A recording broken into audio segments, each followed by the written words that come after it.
Boa tarde, irmãos. Nós vamos começar a nossa EBD.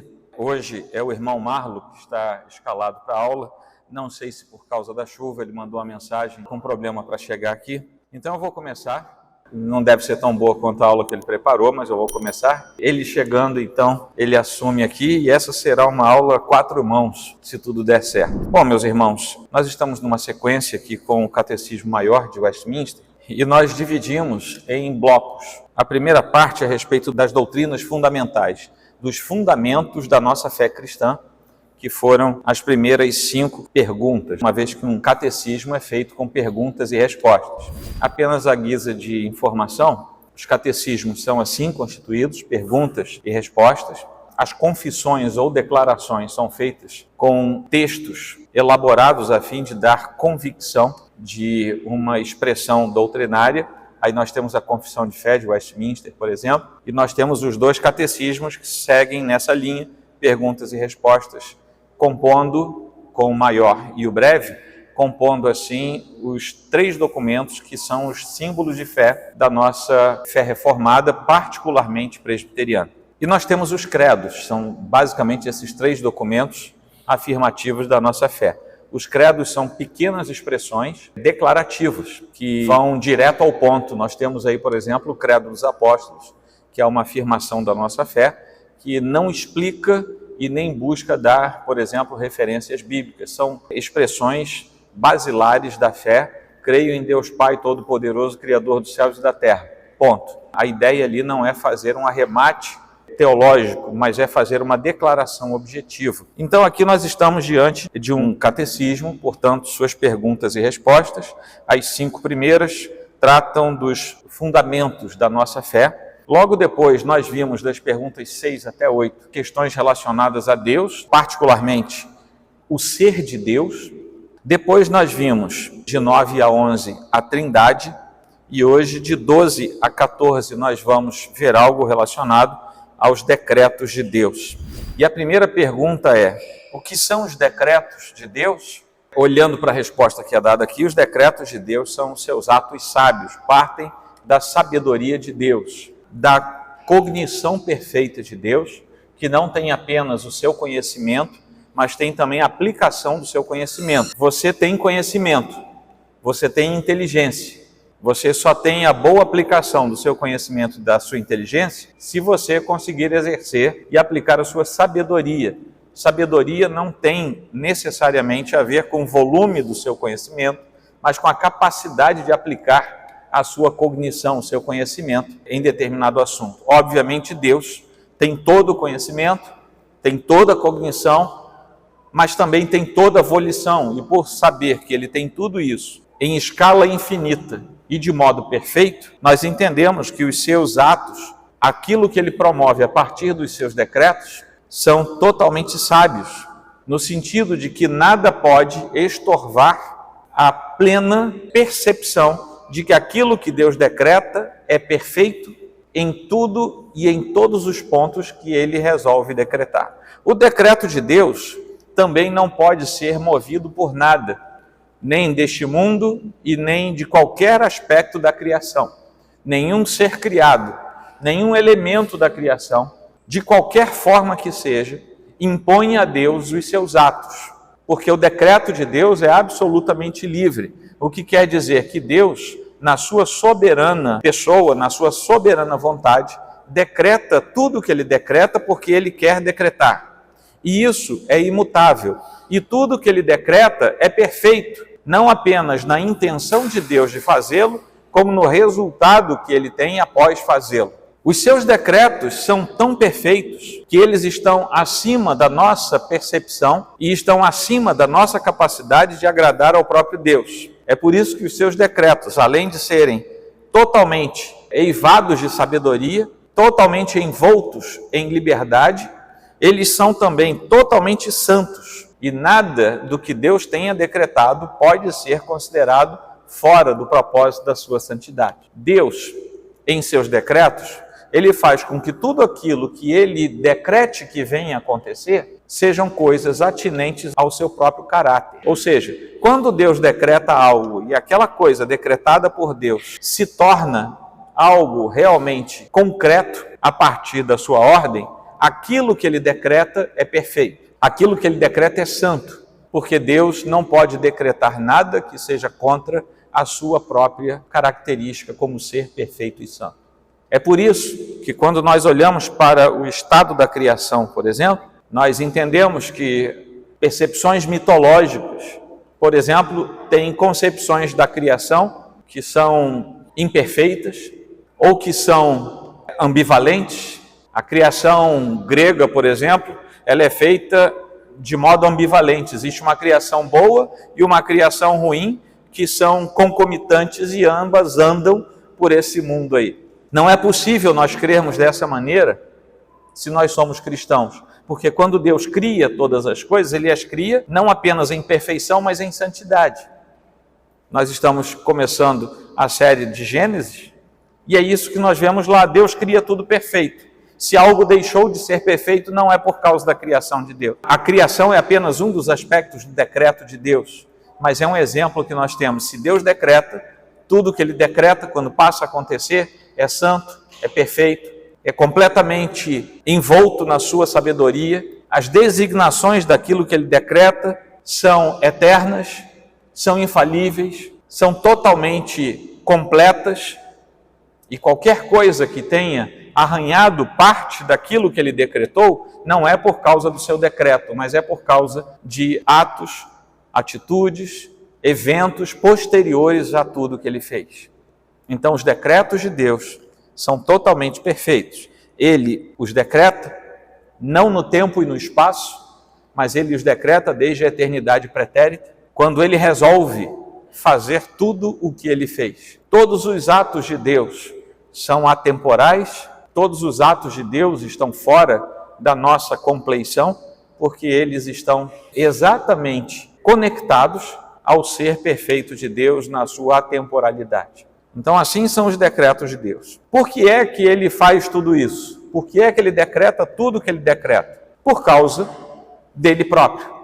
Ele decreta porque Ele quer, Ele decreta porque Ele sabe que aquilo que Ele decretar será perfeito e santo, e Ele decreta porque Deus é um ser totalmente livre para fazer o que Ele quer, como Ele quer, e é isso que Ele fez ao decretar todas as coisas. Tudo aquilo que diz respeito a tudo que foi criado passou pelo decreto do Senhor. Anjos, demônios, seres vivos, animados e inanimados, coisas, fatos e feitos, tudo passou pelo decreto de Deus. Também passa pelo decreto de Deus tudo aquilo que diz respeito à nossa raça, quanto à eternidade vindoura. Compete ao Senhor e exclusivamente a Ele predestinar aqueles que serão salvos, aqueles que estarão na sua presença para todo sempre. E Ele o fez pela mesma razão, Ele o fez porque decretou fazê-lo, e Ele o fez para a sua glória, como todas as demais coisas que Ele decretou. Não compete ao ser humano caído vasculhar a sua própria mente, que é finita, a fim de julgar os decretos perfeitos de Deus. É isso que o homem faz, inclusive cristãos, quando dizem, diante da exposição da Escritura, quando leem Efésios 1, eles dizem, mas Deus é injusto por ter decretado a salvação de uns e não de outros. É mente finita, sondando a mente infinita de Deus. É uma mente que não é capaz de decretar o que é perfeito. Aliás, nada decretamos, julgando a mente perfeita de Deus, que decreta todas as coisas e o faz para a sua glória. Nós temos um caminho para trilhar, e esse caminho está sob os decretos perfeitos de Deus. Então, o que são os decretos de Deus? São as expressões da sua vontade que se manifestam de modo claro, de modo objetivo. Muitos dos seus decretos nos são revelados nas páginas da Escritura e muitos certamente o Senhor guardou para si. Depois, se você ler com calma Deuteronômio 29, você vai ver que Deus resolveu nos contar um monte de segredo. E isso é para nós, mas Ele também resolveu guardar um monte de coisa para Ele. Isso não é para nós. Então é possível que haja muitos decretos que sequer imaginamos que Deus tenha decretado. Desculpem a redundância. É possível que, no meio dessa infinitude quase que é a criação de Deus, haja muita coisa que ainda desconheçamos, mas que fazem parte do decreto perfeito de Deus.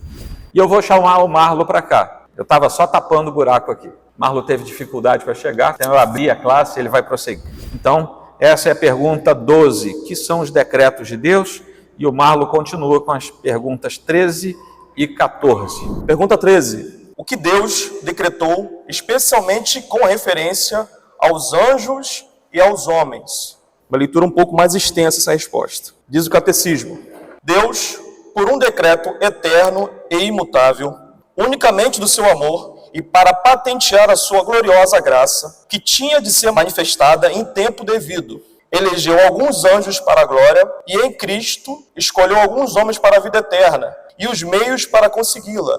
E também, segundo o seu soberano poder e o conselho inescrutável da sua própria vontade, pelo qual ele concede ou não os seus favores conforme lhe apraz, deixou e predestinou os mais à desonra e à ira, que lhes serão afligidos por causa dos seus pecados, para patentear a glória da sua justiça. Entramos no assunto que direciona o conteúdo específico dos decretos, especialmente exemplificado aqui no catecismo. Uma doutrina que é a base do nosso entendimento sobre a eleição. Diretamente, esse conceito sobre especialmente os homens, os anjos, é o que de fato tem a maior importância nos decretos. E ela é a base do nosso entendimento. Deus escolheu alguns anjos e alguns homens para que sua glória fosse manifestada. E o primeiro ponto que devemos entender é que o conceito de eleição, como aqui diz o catecismo, ele não se restringe apenas aos homens, mas também, em primeiro, os anjos. Como vemos no exemplo da segunda carta de Pedro, capítulo 2, verso 4. O primeiro ponto que devemos abordar sobre essa pergunta e resposta, relacionado aos anjos. Deus elegeu os anjos para a sua honra, para a sua glória, e outros para a sua ira. Esse é o primeiro entendimento. O segundo entendimento, irmãos, sobre a resposta, é que Deus, através do seu soberano conselho, da sua vontade, como o reverendo Joel aqui citou anteriormente, escolheu, através da pessoa de Cristo, os homens. E aqui diferenciamos a forma que Deus elege os anjos e os homens. A principal diferença que vemos está em Cristo. Os anjos foram eleitos para a sua glória. Os homens só são eleitos através da pessoa de Cristo, como o catecismo explica para nós aqui. Cristo é o diferencial da eleição para os homens. Através da pessoa de Cristo, os homens são eleitos para a vida eterna. Duas obras da criação, Deus escolheu com propósitos diferentes. O anjo, o papel de glorificação, e vemos o exemplo disso em Isaías 6, como é citado, e o homem para a vida eterna, da sua preservação da vida, que só temos através de Cristo Jesus. João, capítulo 10, verso 24 a 30. Versículo 28, ele é muito forte. Quando Cristo fala que nenhuma alma, nenhuma ovelha será tirada das mãos dele. Essa é a diferenciação. A eleição do homem se dá através do mediador, através da pessoa de Cristo Jesus. E aqui, irmãos, a doutrina da predestinação nos diz por dois casos que se faz presente. No caso dos anjos caídos, como citamos na primeira definição, já foram sentenciados. Esses anjos caídos já foram sentenciados. Alguns para a glória, outros para a perdição. Agora, quando falamos que somos predestinados, o entendimento é que Deus não somente nos elege de maneira soberana, Ele faz isso de maneira eficaz, para termos a vida eterna, e nos direciona a ter uma vida sã. Não apenas ocorre a eleição, mas ocorre a predestinação. E aqui, o primeiro ponto, irmãos, que bate aqui no nosso catecismo, que bate no nosso coração também, é a perseverança dos santos. Deus, Ele não só escolhe, mas Ele é que dá as ferramentas para que o homem consiga continuando no caminho da santidade. Isso que dá a segurança de que nenhum será tirado das mãos de Cristo. Como Ele mesmo disse, nenhum. Perseverança dos santos é essencial para um entendimento que somos predestinados. para a salvação, para a vida eterna, como a nossa confissão de fé afirma. Essa perseverança dos santos não depende do seu livre-arbítrio, mas da imutabilidade do decreto da eleição, que brota do amor livre e imutável do Deus Pai. A definição que o reverendo trouxe para nós sobre os decretos é através dessa soberana vontade, através dessa imutabilidade que somos amparados na doutrina da predestinação. Nos dois casos já houveram sentença. Deus predestinou alguns para os céus, como o catecismo afirma, e outros para a sua ira. E esse é o último ponto da pergunta 13. Outros para a sua ira. Isso traz muito, mas muita discussão no nosso meio cristão.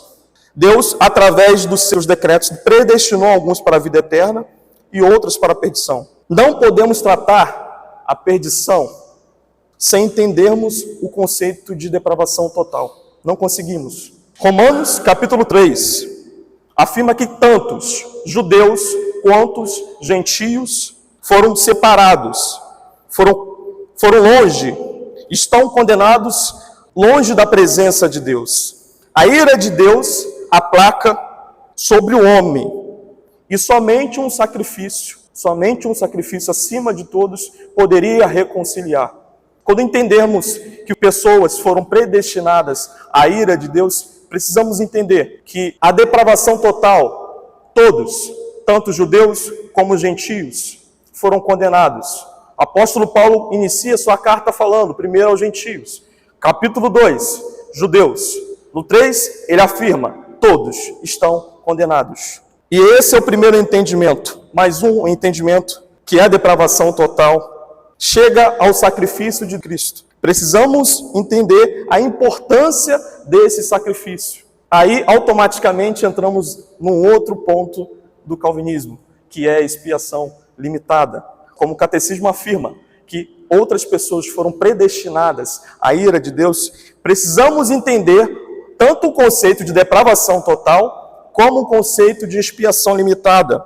O sacrifício de Cristo não diz a respeito de um número exato, como o termo, muitas das vezes, algumas pessoas podem entender. Expiação limitada não é um número matemático exato, não é esse entendimento, mas ela aponta para que não há todas as pessoas no mundo inteiro, todas as pessoas do mundo, como o universalismo trata. Não foram todas as pessoas do mundo que foram expiadas pelo sacrifício de Cristo. Esse é um entendimento que a gente precisa trabalhar. Aqueles que não creem em seu nome sofrerão as consequências da justiça de Deus.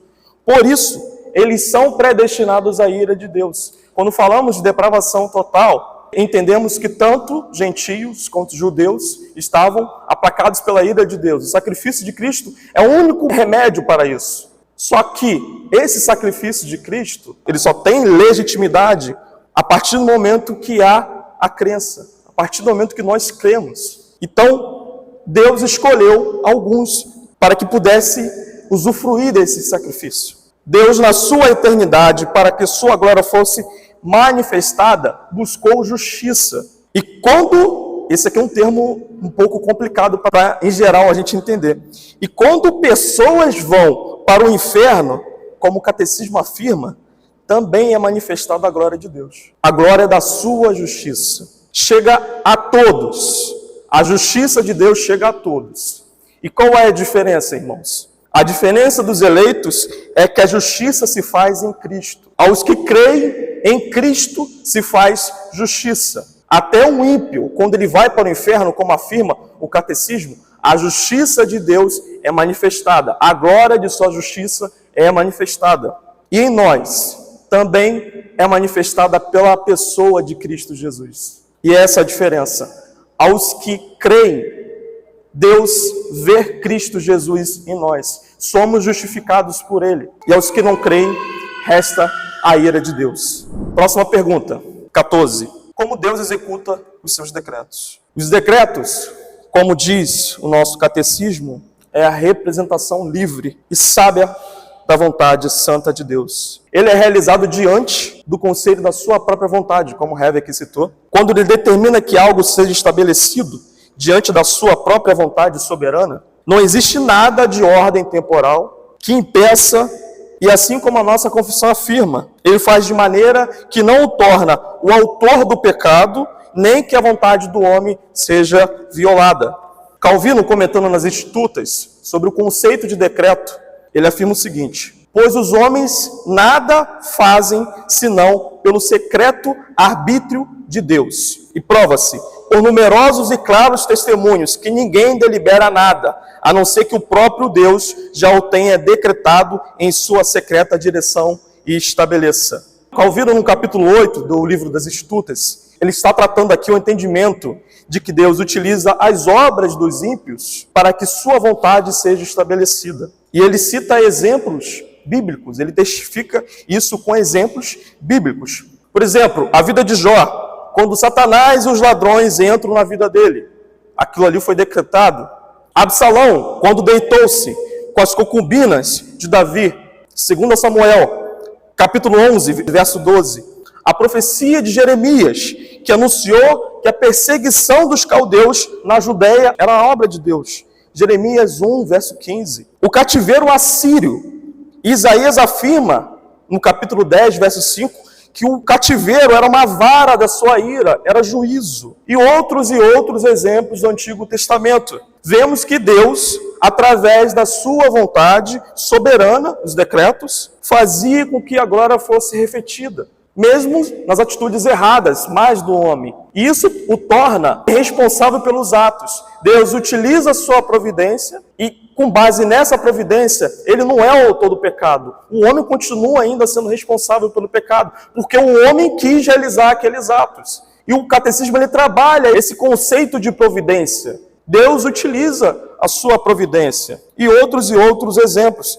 A doutrina da providência, irmãos, é o ponto central para entendermos a soberania de Deus. Deus está governando tudo. Ele não está apenas observando tudo o que está acontecendo, mas ele está agindo. Ele é um Deus ativo. O grupo de pergunta que se inicia nessa aula sobre os decretos finaliza o entendimento falando a respeito da providência. Um Deus que não está apenas observando o desenrolar do mundo e os atos dos pecadores em geral, mas um Deus que está agindo com que a sua vontade seja feita, com que os decretos aconteçam.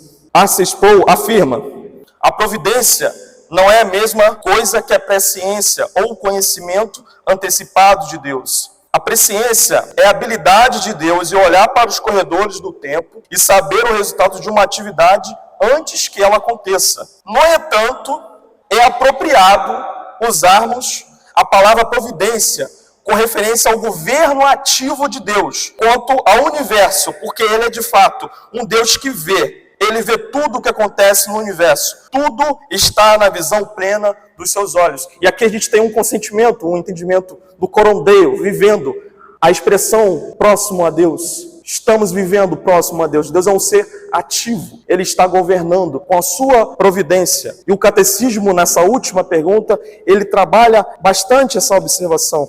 Deus, ele não é um ser passivo, ele utiliza a providência dele, mesmo que nas atitudes mais erradas das pessoas. Ele o utiliza para que a vontade dele seja feita. Os decretos dele foi estabelecido. Para finalizarmos, irmãos, primeira aplicação prática.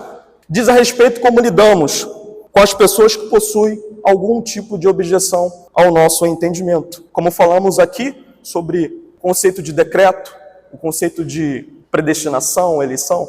Como eu disse na aula passada, irmãos, um ponto bastante interessante do nosso catecismo é que ele é didático. Ele foi feito justamente para ter essa possibilidade. Uma coisa fácil de você ler, fácil de você estudar. Ele é didático. Justamente com o intuito de termos respostas simples para os nossos pontos centrais da fé. Como o apóstolo Pedro, na primeira carta, capítulo 3, verso 15, esperança que há em nós. Devemos sempre ter respostas para aquilo que realmente tange a nossa esperança e tange a nossa fé. E por mais, irmãos, que o entendimento que o apóstolo Pedro esteja falando sobre Cristo, a razão da nossa fé, podemos elevar esse entendimento. O entendimento de predestinação, por exemplo, se passa na pessoa de Cristo. A nossa esperança é que fomos eleitos, não por méritos nossos, como eu disse, não é por nós, mas pela obra de Cristo. E o catecismo nos dá como ferramenta para responder às famosas objeções que temos por outros irmãos que muitas das vezes têm dificuldade de entender um pouco o conceito, o que é predestinação, o que é eleição. O catecismo é uma maneira fácil de responder. Isso pode ser utilizado na prática, irmãos. Quando você ou eu, qualquer um de nós aqui, estivermos em algum lugar e formos questionados, o catecismo ele pode nos auxiliar nessa resposta. E muitas objeções se levantam contra o conceito dos decretos de Deus. Por exemplo, porque Deus elege? Se eu sou salvo para sempre, continuo pecando? Entre outros, são perguntas que outros irmãos podem fazer, outros irmãos de outras tradições podem fazer em relação ao nosso entendimento. E o catecismo, ele é bom para respondermos essas objeções. Entretanto, isso é uma aplicação prática também. Não podemos utilizar os nossos símbolos de fé com o intuito de que os nossos irmãos sejam constrangidos com esse entendimento, ou algo parecido. Não sei se só eu passo por isso, não sei se os irmãos também têm isso. Alguns outros irmãos de outras tradições, muitas das vezes são bem complicados para entender essa situação. Em alguns casos, eles fazem até por falta de conhecimento.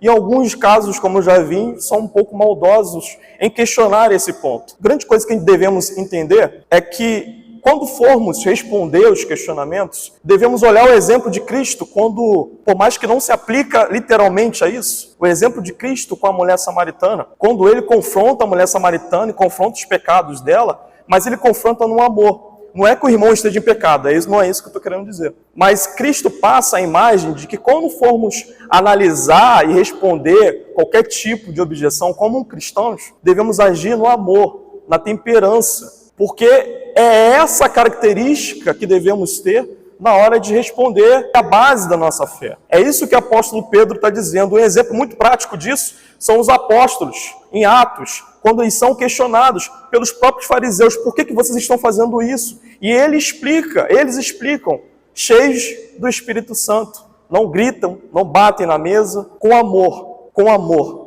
Devemos nos achegar com amor, cheios do Espírito, explicando o que cremos. Devemos responder. Se tem alguma objeção, devemos responder. Esse sempre foi o objetivo dos nossos símbolos de fé. Tanto o catecismo como a confissão são exemplos de que devemos nos achegar com amor e explicar para as pessoas, olha, a minha identidade presbiteriana está aqui, o que eu acredito está aqui, e o catecismo é um exemplo disso. Então a predestinação, a eleição, o entendimento está aqui. Dessa maneira que devemos nos achegar às pessoas e responder a qualquer tipo de objeção em relação a isso. E o objetivo do catecismo é unificar a igreja. Então, se de certa maneira estamos criando barreiras, devemos rever esse conceito. Essa é a primeira aplicação. São duas aplicações práticas simples. E a segunda aplicação tem a ver com o conceito de eleição e predestinação. É a responsabilidade humana. A segunda aplicação. O fato de entendermos sobre os decretos de Deus e a forma como Deus designa a sua vontade, inclusive como Ele predestina pessoas para a vida eterna e pessoas para a ira dele, nos traz agora, mais do que nunca, responsabilidade para como vivemos a nossa vida aqui na terra. Entendemos que somos eleitos, segundo a obra de Cristo. E o que fazemos agora? Vivemos de que maneira? E aqui, irmãos, vou citar um teólogo bastante conhecido dos irmãos, no livro dele, Deus Salve a Rainha, João Teodoro. Ele afirma o seguinte: a responsabilidade é o fato destacado na história da redenção. Uma vez que Deus nos chama soberanamente segundo o seu próprio desejo, mas aos atos naturais, aquilo que podemos chamar de livre ação ou livre agência, é o nosso alvitre. Deus dirige a história e comanda o universo, desde a eternidade de anterior ao tempo, mas não criou máquinas para si. Ele criou seres vivos e pensantes para adorarem e lhe prestarem o culto sincero. O entendimento sobre responsabilidade humana, ela precisa sempre tanger nosso modo de vida, a nossa cosmovisão, como somos guiados dentro do mundo. As consequências dos pecados que cometemos, eles são frutos da nossa responsabilidade. Como o Reb citou aqui na última mensagem dele, sabe a ovelha, quando ela tem a perna quebrada? São consequências dos pecados que cometemos. O fato de sermos eleitos não nos dá o direito de vivermos uma vida descompromissada. Deus, inúmeras vezes, ao longo da sua história, ao longo da história do seu povo, declara que a santidade é algo que ele busca no meio do seu povo. Vemos isso no Antigo Testamento. Deus sempre busca a santidade. Além de sermos salvos, sermos eleitos pela predestinação, temos uma responsabilidade, irmãos. Precisamos buscar viver uma vida sã. E como o apóstolo Paulo afirma, temos como parâmetro o mais alto possível, Cristo. Isto é a nossa responsabilidade. Ela precisa ser guiada por Cristo, pois, como ele afirma em 1 Coríntios 11, verso 1, precisamos ser imitadores de Cristo. Se vocês querem ser os meus imitadores, não. Sejam imitadores de Cristo, porque eu estou imitando a Ele. E esse é o entendimento que eu gostaria de finalizar com os irmãos. A nossa responsabilidade humana, ela precisa ser amparada no conceito de que devemos estar nesse mundo como eleitos, como predestinados para a vida eterna, mas, acima de tudo, buscarmos ter uma vida santa como Cristo teve aqui na terra. Amém?